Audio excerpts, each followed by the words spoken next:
Hello guys and welcome to Raising Reef. I'm Rob Shaw and in today's episode we're looking at the purple clove polyp situation in this tank and how well the tuxedo urchins have done at removing it.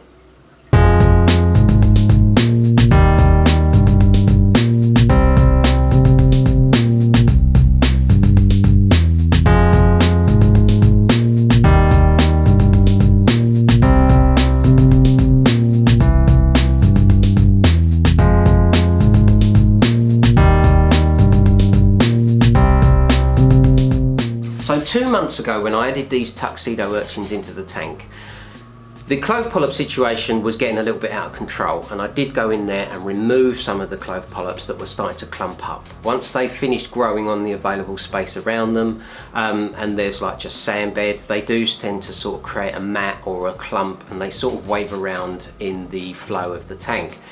So I went through and I removed some of those and I scrubbed some areas of rock where I thought that I might just get in there and do that, and left the tuxedo urchins to sort of mosey around and try and clean up the rest. 2 months on, I haven't noticed any areas at which they have removed significant amounts, so I'm going to call this one busted. The only interest they seem to have in purple clove polyps in my tank is to wear them on their head as a kind of floral display to make them look fabulous as they wander around the tank looking for other sources of food.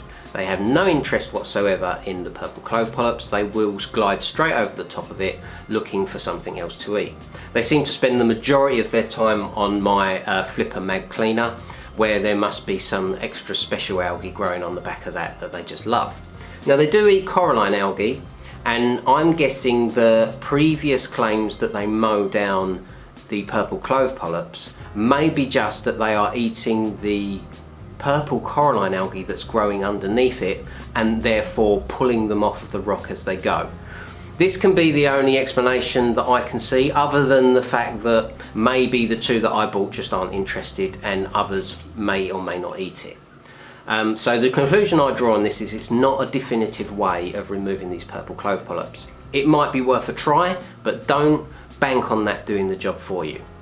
There are, however, some other methods that you can use. If you are desperate to get rid of these things, and it's getting to the point where you're thinking of ripping your tank down or leaving the hobby altogether, there is something that you can add to the tank that will definitely kill it.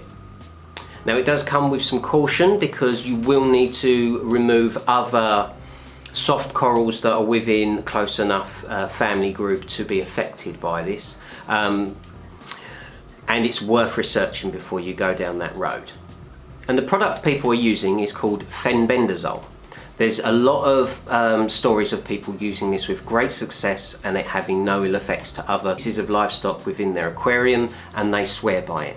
I'm not quite at the stage where I'm willing to dump an unknown chemical into my tank that could be difficult to remove long term and may have unknown effects in my system.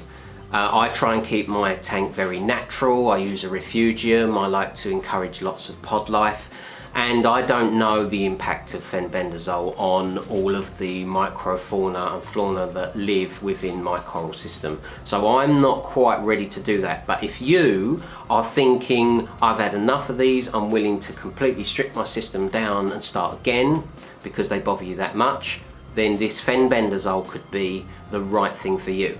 Now I'll leave the description to a reef to reef thread that was passed on to me when I uploaded the first video about adding these tuxedo urchins, and that was quite an interesting read, and I looked into it and they tell you, various people comment on that thread about how it's worked for them and the benefits they've seen from it and what corals did and didn't react badly to it.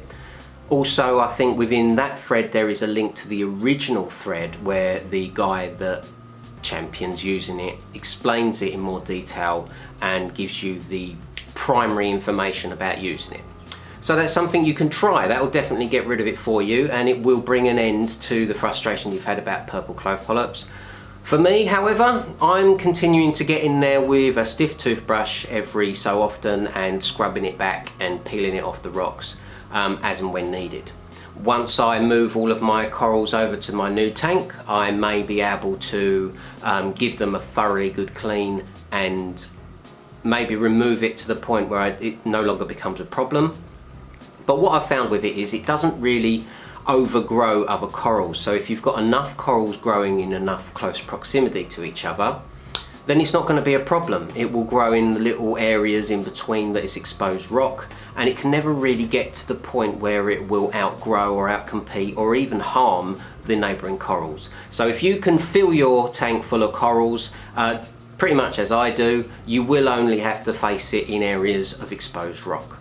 So it does limit it for you. If you've got massive areas of rock without corals on it and you end up with these purple clove polyps growing, before long the whole thing is going to be covered.